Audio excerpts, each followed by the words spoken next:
So next point is Beckmann method for determination of depression in freezing point. This Beckmann method is also called as cryoscopic method.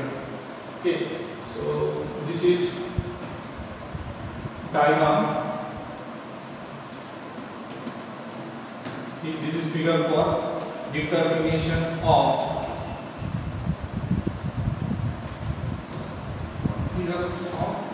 Beckmann method.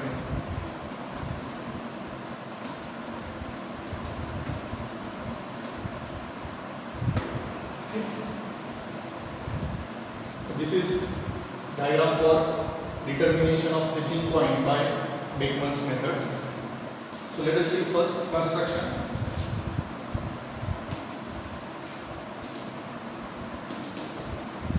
So solvent or solution whose freezing point is to be determined is taken in a glass tube.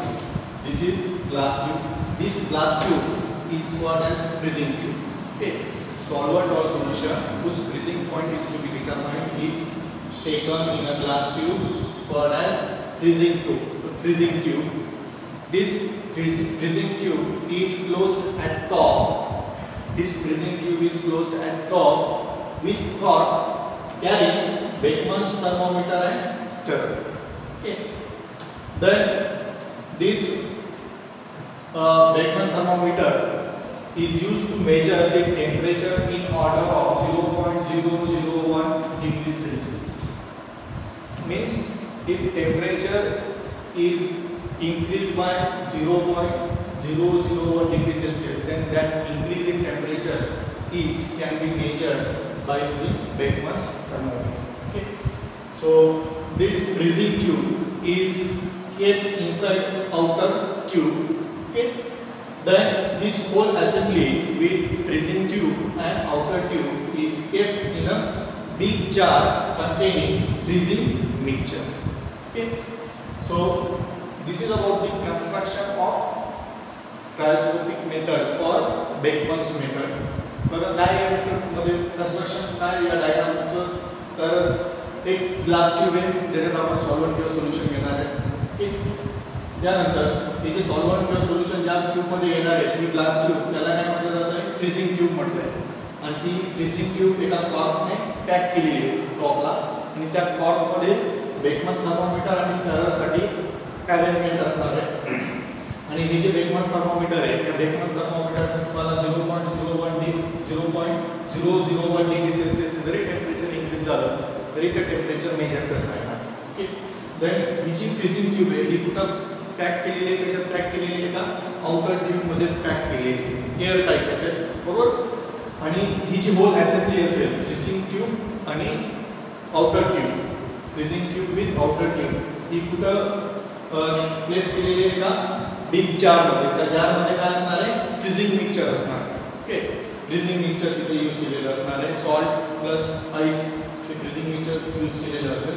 Okay. So this is construction of Beckmann's method. So let us see procedure.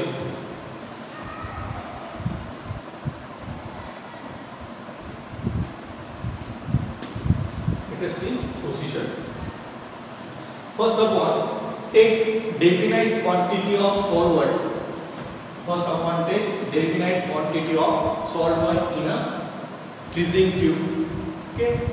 Then after taking that solvent in freezing tube, stir that solvent slowly and continuously.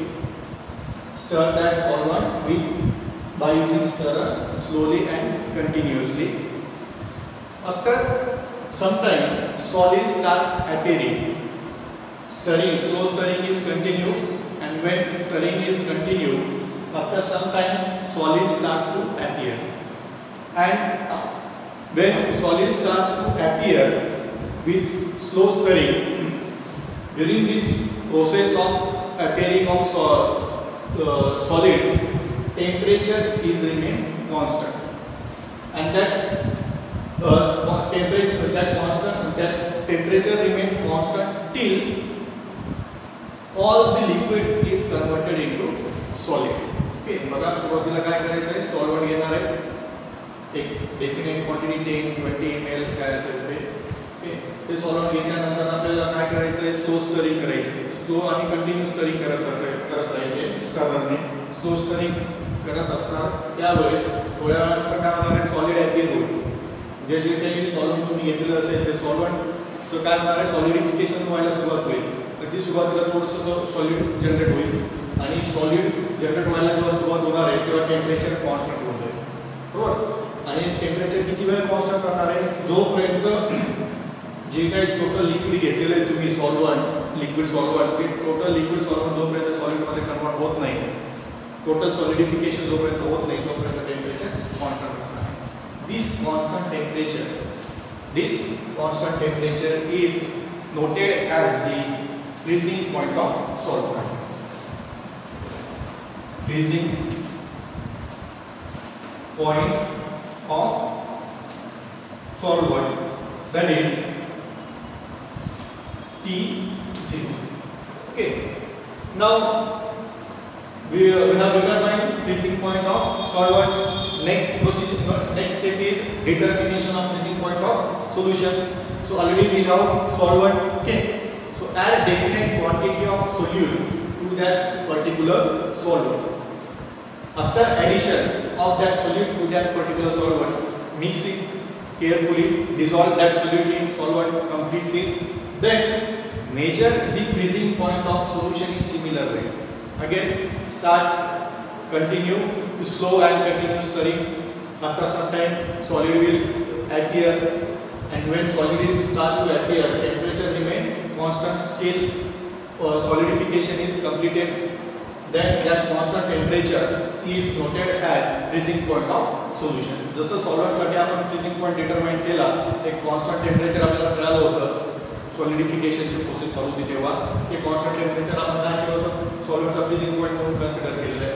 Similarly सोल्युशनचा freezing point कसा determine करायचा आहे, त्या सॉल्व्हंटमध्ये आपल्याला काय करायचं आहे, solute add करायचं आहे आणि सोल्यूट व्यवस्थित डिझॉल्व करून घेणार आणि डिझॉल्व केल्यानंतर मग पुन्हा स्लो आणि कंटिन्यू स्टरिंग करायचे.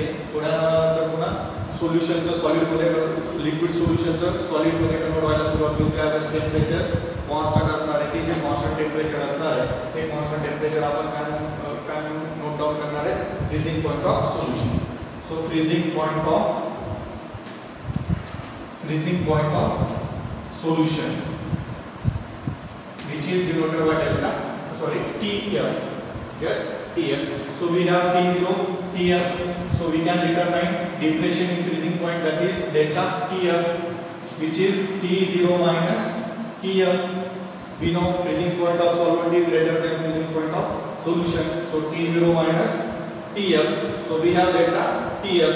So we have measured freezing depression in freezing point. From that we can determine molecular weight of solute, because formula for molecular weight of solute is Kf into W into 1000 divided by delta Tf W1. Okay. So Kf is constant. We have Kf. Then we know weight of solute. We know weight of solvent. Okay. Then we have determined delta TF by measuring the freezing point of solvent and solution. So we have all these terms, then easily we can determine molecular weight of solute by using this spectroscopic method or Beckmann's method. Okay. So this is about the Beckmann's method.